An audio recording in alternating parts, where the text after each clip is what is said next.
The Tryst by Algernon Blackwood.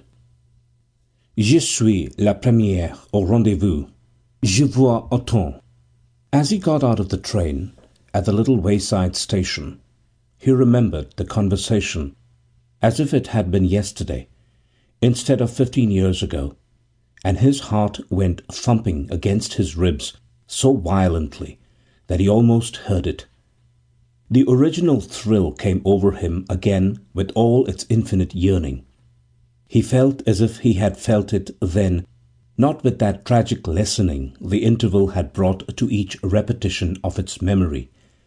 Here, in the familiar scenery of its birth, he realized with mingled pain and wonder that the subsequent years had not destroyed, but only dimmed it. The forgotten rapture flamed back with all the fierce beauty of its genesis, desire at white heat, and the shock of the abrupt discovery shattered time. 15 years became a negligible moment. The crowded experiences that had intervened seemed but a dream. The farewell scene, the conversation on the steamer's deck were clear as of the day before. He saw the hand holding her big hat that fluttered in the wind, saw the flowers on the dress where the long coat was blown open a moment, recalled the face of a hurrying steward who had jostled them. He even heard the voices, his own and hers. "Yes," she said simply. "I promise you. You have my word. I'll wait." "Till I come back to find you," he interrupted. Steadfastly she repeated his actual words, then added, "Here. At home, that is." "I'll come to the garden gate as usual," he told her, trying to smile. "I'll knock. You'll open the gate as usual and come out to me."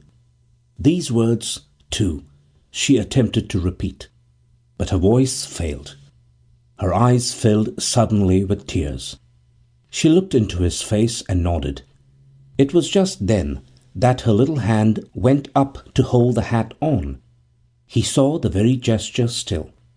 He remembered that he was vehemently tempted to tear his ticket up there and then, to go ashore with her, to stay in England, to brave all opposition when the siren roared its third horrible warning, and the ship put out to sea. 15 years, thick with various incident, had passed between them since that moment. His life had risen, fallen, crashed, then risen again. He had come back at last, fortune won by a lucky coup at 35, had come back to find her, come back above all to keep his word. Once every 3 months they had exchanged the brief letter agreed upon. "I am well.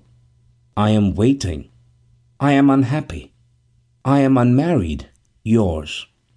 For his youthful wisdom had insisted that no man had the right to keep any woman too long waiting, and she, thinking that letter brave and splendid, had insisted likewise that he was free if freedom called him. They had laughed over this last phrase in their agreement. They put 5 years as the possible limit of separation.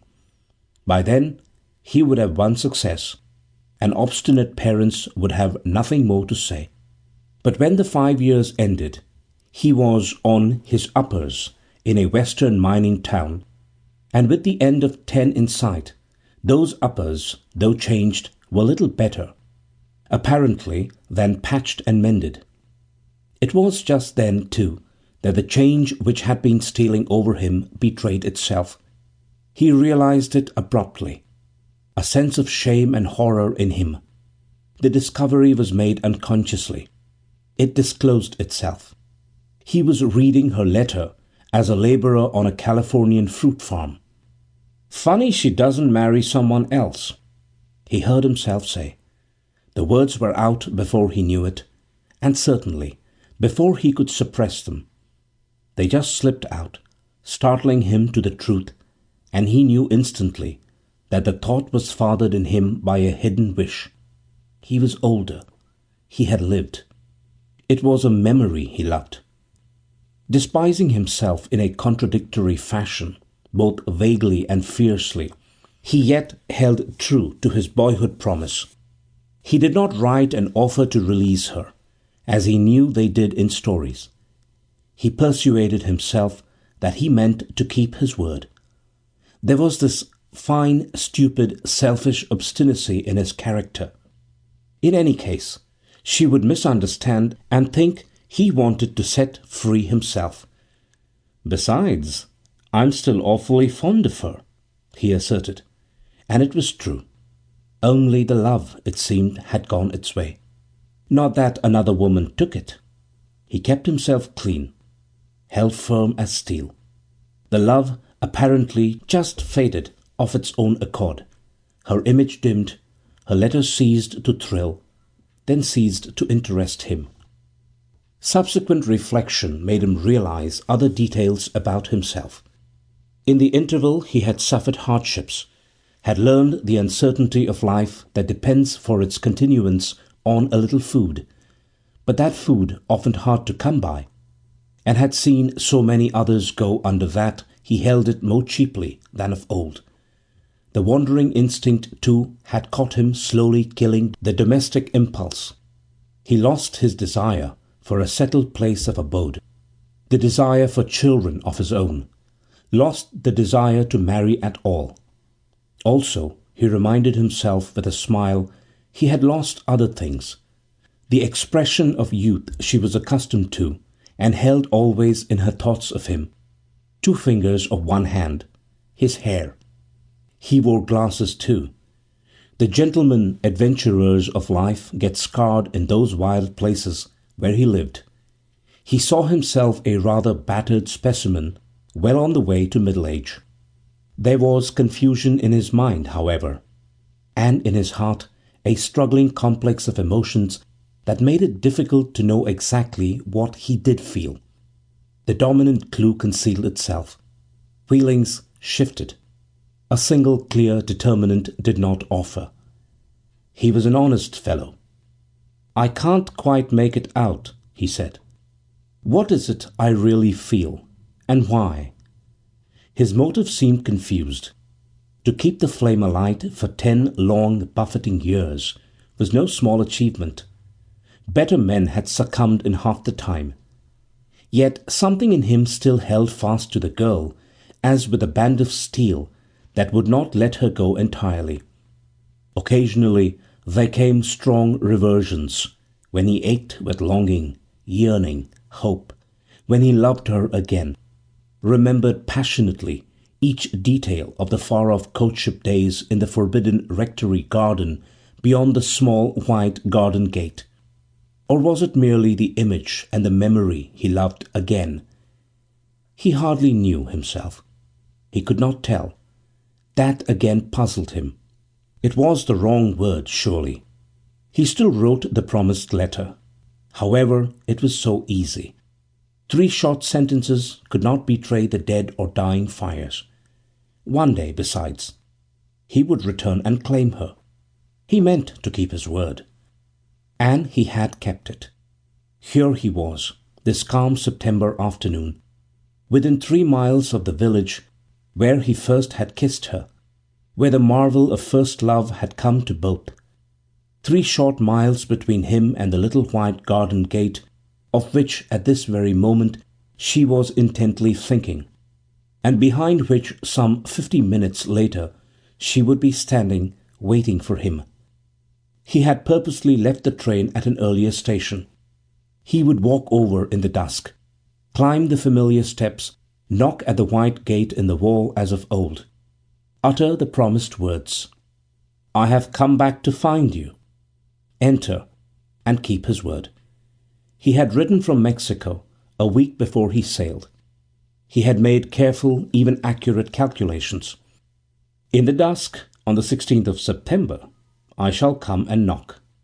He added to the usual sentences. The knowledge of his coming, therefore, had been in her possession 7 days. Just before sailing, moreover, he had heard from her, though not in answer, naturally. She was well, she was happy, she was unmarried, she was waiting. And now, as by some magical process of restoration possible to deep hearts only, perhaps, though even by them quite inexplicable, the state of first love had blazed up again in him. In all its radiant beauty it lit his heart, burned unextinguished in his soul, set body and mind on fire. The years had merely veiled it. It burst upon him, captured, overwhelmed him with the suddenness of a dream. He stepped from the train. He met it in the face. It took him prisoner. The familiar trees and hedges, the unchanged countryside, the field smells known in infancy, all these, with something subtly added to them, rolled back the passion of his youth upon him in a flood. No longer was he bound upon what he deemed, perhaps, an act of honourable duty. It was love that drove him, as it drove him 15 years before. And it drove him with the accumulated passion of desire, long forcibly repressed, almost as if, out of some fancied notion of fairness to the girl, he had deliberately, yet still unconsciously said no to it, that she had not faded, but that he had decided, I must forget her. That sentence, why doesn't she marry someone else, had not betrayed the change in himself. It surprised another motive. It's not fair to her. His mind worked with a curious rapidity, but worked within one circle only. The stress of sudden emotion was extraordinary. He remembered 1,000 things. Yet chief among them, those occasional reversions when he had felt he loved her again. Had he not after all deceived himself? Had she ever really faded at all? Had he not felt he ought to let her fade, release her that way? And the change in himself, that sentence on the Californian fruit farm, what did they mean? Which had been true? The fading or the love? The confusion in his mind was hopeless. But, as a matter of fact, he did not think at all, he only felt. The momentum besides was irresistible, and before the shattering onset of the sweet revival, he did not stop to analyze the strange result. He knew certain things, and cared to know no others, that his heart was leaping, his blood running with the heat of 20, that joy recaptured him, that he must see, hear, touch her, hold her in his arms and marry her. For the 15 years had crumbled to a little thing, and at 35 he felt himself but 20, rapturously, deliciously in love. He went quickly, eagerly down the little street to the inn, still feeling only, not thinking anything. The vehement uprush of the old emotion made reflection of any kind impossible. He gave no further thought to those long years out there, when her name, her letters, the very image of her in his mind had found him, if not cold, at least without keen response. All that was forgotten as though it had not been. The steadfast thing in him, the strong holding to a promise which had never wilted, ousted the recollection of fading and decay that, whatever caused them, certainly had existed. And this steadfast thing now took command. This enduring quality in his character led him. It was only towards the end of the hurried tea he first received the singular impression, vague indeed, but undeniably persistent, the strange impression that he was being led. Yet, though aware of this, he did not pause to argue or reflect. The emotional displacement in him, of course, had been more than considerable. There had been upheaval, a change whose abruptness was even dislocating, fundamental in a sense he could not estimate shock. Yet he took no count of anything but the one mastering desire to get to her as soon as possible, knock at the small white garden gate, hear her answering voice, see the low wooden door swing open, take her. There was joy and glory in his heart, and a yearning sweet delight.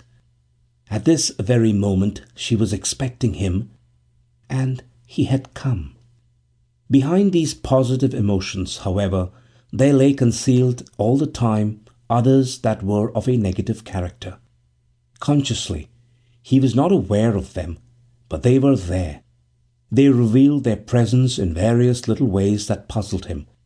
He recognized them absent-mindedly, as it were, did not analyze or investigate them.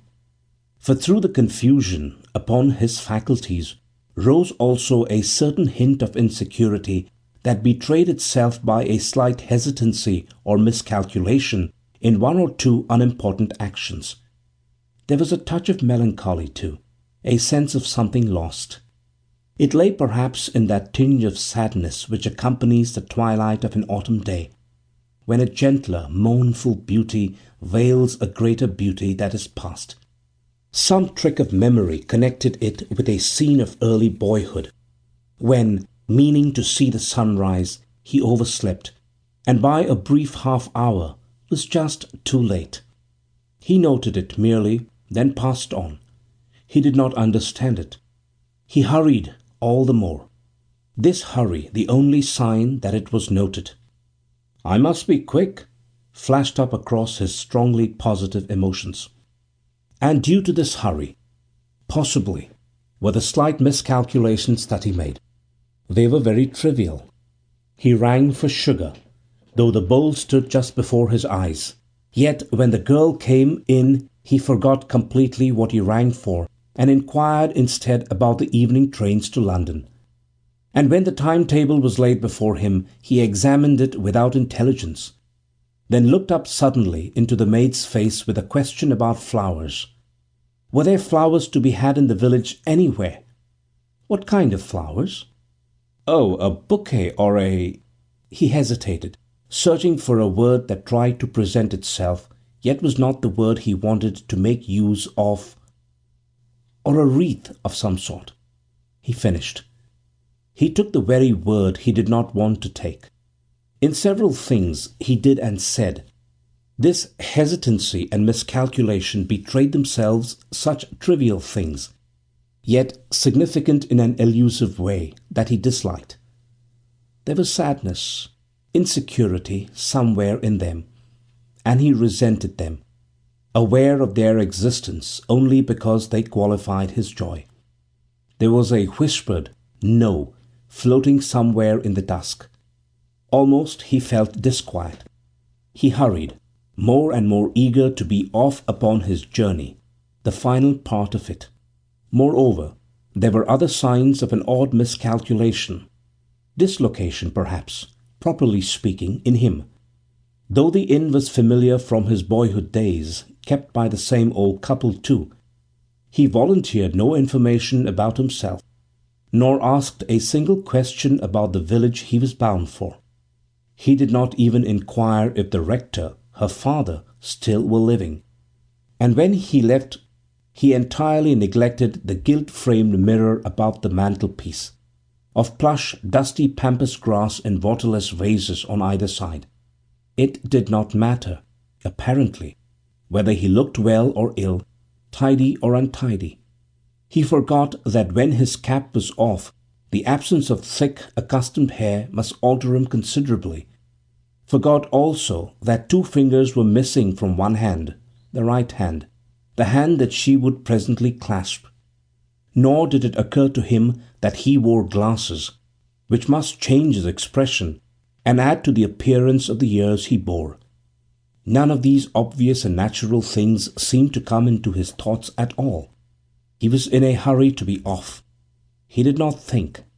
But though his mind may not have noted these slight betrayals with actual sentences, his attitude nevertheless expressed them.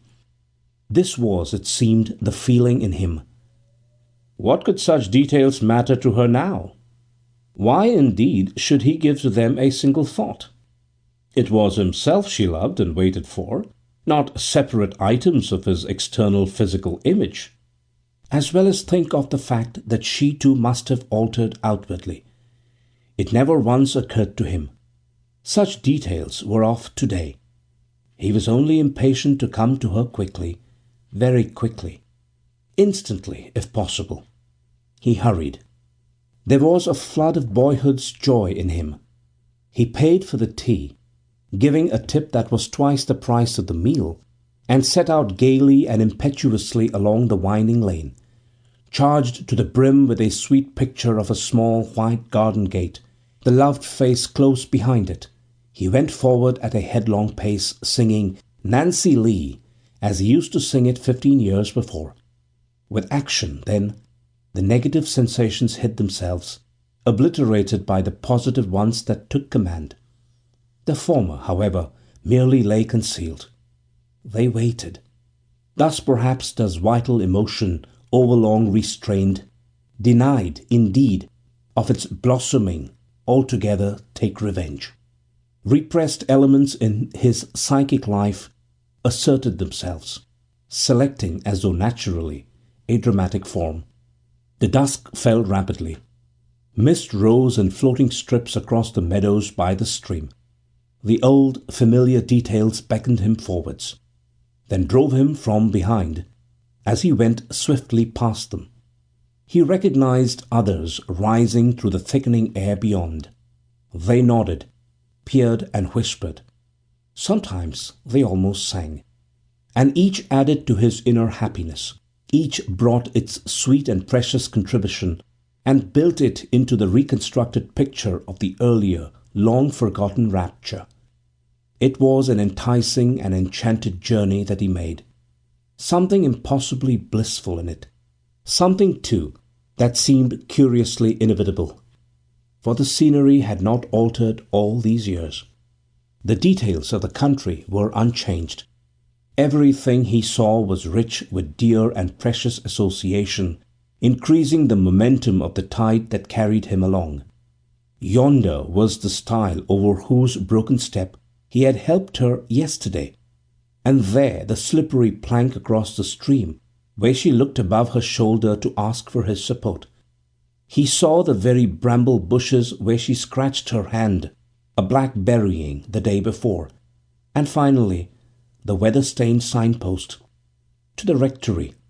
It pointed to the path through the dangerous field where Farmer Sparrow's bull provided such a sweet excuse for holding, leading, protecting her.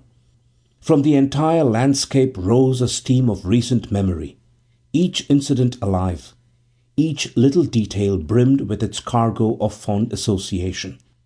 He read the rough black lettering on the crooked arm. It was rather faded, but he knew it too well to miss a single letter and hurried forward along the muddy track. He looked about him for a sign of Farmer Sparrow's bull. He even felt in the misty air for the little hand that he might take and lead her into safety. The thought of her drew him on with such irresistible anticipation that it seemed as if the cumulative drive of vanished and unsated years evoked the tangible phantom almost. He actually felt it, soft and warm and clinging in his own, that was no longer incomplete and mutilated. Yet it was not he who led and guided now, but more and more he who was being led. The hint had first betrayed its presence at the inn. It now openly declared itself. It had crossed the frontier into a positive sensation. Its growth, swiftly increasing all this time, had accomplished itself. He had ignored, somehow, both its genesis and quick development. The result he plainly recognized. She was expecting him, indeed, but it was more than expectation. There was calling in it. She summoned him. Her thought and longing reached him along that old invisible track love builds so easily between true faithful hearts. All the forces of her being, her very voice, came towards him through the deepening autumn twilight. He had not noticed the curious physical restoration in his hand, but he was vividly aware of this more magical alteration that she led and guided him, drawing him ever more swiftly towards the little white garden gate where she stood at this very moment, waiting. Her sweet strength compelled him. There was this new touch of something irresistible about the familiar journey, where formerly had been delicious yielding only, shy, tentative advance. He realized it inevitable. His footsteps hurried, faster and ever faster.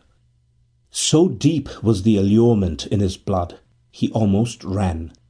He reached the narrow winding lane and raced along it. He knew each bend, each angle of the holly hedge, each separate incident of ditch and stone. He could have plunged blindfold down it at top speed.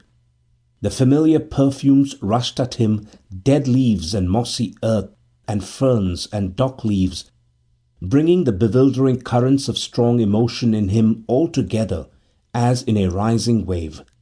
He saw then the crumbling wall, the cedars topping it with spreading branches, the chimneys of the rectory. On his right bulked the outline of the old grey church, the twisted ancient yews, the company of gravestones, upright and leaning, dotting the ground like listening figures. But he looked at none of these, for on his left he already saw the 5 rough steps of stone that led from the lane towards a small white garden gate. That gate at last shone before him, rising through the misty air. He reached it. He stopped dead a moment. His heart, it seemed, stopped too, then took to violent hammering in his brain. There was a roaring in his mind, and yet a marvellous silence just behind it. Then the roar of emotion died away. There was utter stillness. This stillness, silence, was all about him. The world seemed preternaturally quiet. But the pause was too brief to measure, for the tide of emotion had receded only to come on again with redoubled power. He turned, leaped forward, clambered impetuously up the rough stone steps, and flung himself breathless and exhausted against the trivial barrier that stood between his eyes and hers. In his wild, half-violent impatience, however, he stumbled. That roaring too confused him. He fell forward, it seemed, for twilight had merged in darkness, and he misjudged the steps, the distances he yet knew so well. For a moment, certainly, he lay at full length upon the uneven ground against the wall. The steps had tripped him, and then he raised himself and knocked. His right hand struck upon the small white garden gate. Upon the 2 lost fingers he felt the impact. "I am here!" he cried, with a deep sound in his throat as though utterance was choked and difficult. "I have come back to find you!" For a fraction of a second he waited, while the world stood still and waited with him. But there was no delay. Her answer came at once. "I am well. I am happy. I am waiting." And the voice was clear and marvellous as of old, though the words were strange, reminding him of something dreamed, forgotten, lost, it seemed. He did not take special note of them. He only wondered that she did not open instantly, that he might see her. Speech could follow, but sight came surely first. There was this lightning flash of disappointment in him. Ah! She was lengthening out the marvellous moment as often and often she had done before. It was to tease him that she made him wait. He knocked again. He pushed against the unyielding surface, for he noticed that it was unyielding, and there was a depth in the tender voice that he could not understand. "Open!" he cried again, but louder than before. "I have come back to find you." And as he said it, the mist struck cold and thick against his face. But her answer froze his blood. "I cannot open." And a sudden anguish of despair rose over him. The sound of her voice was strange. In it was faintness, distance as well as depth. It seemed to echo. Something frantic seized him, then the panic sense. Open, open, come to me!" He tried to shout. His voice failed oddly. There was no power in it. Something appalling struck him between the eyes. "For God's sake, open! I'm waiting here! Open and come out to me!" The reply was muffled by distance that already seemed increasing. He was conscious of freezing cold about him in his heart. "I cannot open. You must come in to me. I'm here and waiting always." He knew not exactly then what happened, for the cold grew deeper and the icy mist was in his throat. No words would come. He rose to his knees, and from his knees to his feet. He stooped. With all his force he knocked again. In a blind frenzy of despair, he hammered and beat against the unyielding barrier of the small white garden gate. He battered it till the skin of his knuckles was torn and bleeding, the first 2 fingers of a hand already mutilated. He remembers the torn and broken skin, for he noticed in the gloom that stains upon the gate bore witness to his violence. It was not till afterwards that he remembered the other fact, that the hand had already suffered mutilation long, long years ago. The power of sound was feebly in him. He called aloud. There was no answer. He tried to scream, but the scream was muffled in his throat before it issued properly. It was a nightmare scream. As a last resort, he flung himself boldly upon the unyielding gate with such precipitate violence, moreover, that his face struck against its surface. From the friction, then, along the whole length of his cheek, he knew that the surface was not smooth. Cold and rough that surface was, but also it was not of wood. Moreover, there was writing on it he had not seen before. How he deciphered it in the gloom he never knew. The lettering was deeply cut. Perhaps he traced it with his fingers. His right hand certainly lay stretched upon it. He made out a name, a date, a broken verse from the Bible, and the words, "Died peacefully." The lettering was sharply cut with edges that were new, for the date was of a week ago. The broken verse ran, "When the shadows flee away," and the small white garden gate was unyielding because it was of stone. At the inn he found himself staring at a table from which the tea things had not been cleared away. There was a railway timetable in his hands, and his head was bent forwards over it, trying to decipher the lettering in the growing twilight. Beside him, still fingering a shilling, stood the serving girl. Her other hand held a brown tray with a running dog painted upon its dented surface.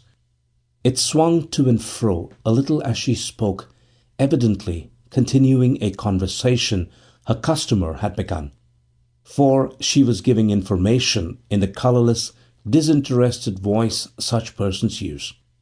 "We all went to the funeral, sir. All the country people went. The grave was her father's, the family grave." Then, seeing that her customer was too absorbed in the timetable to listen further, she said no more, but began to pile the tea things on to the tray with noisy clatter. 10 minutes later, in the road, he stood hesitating. The signal at the station just opposite was already down. The autumn mist was rising.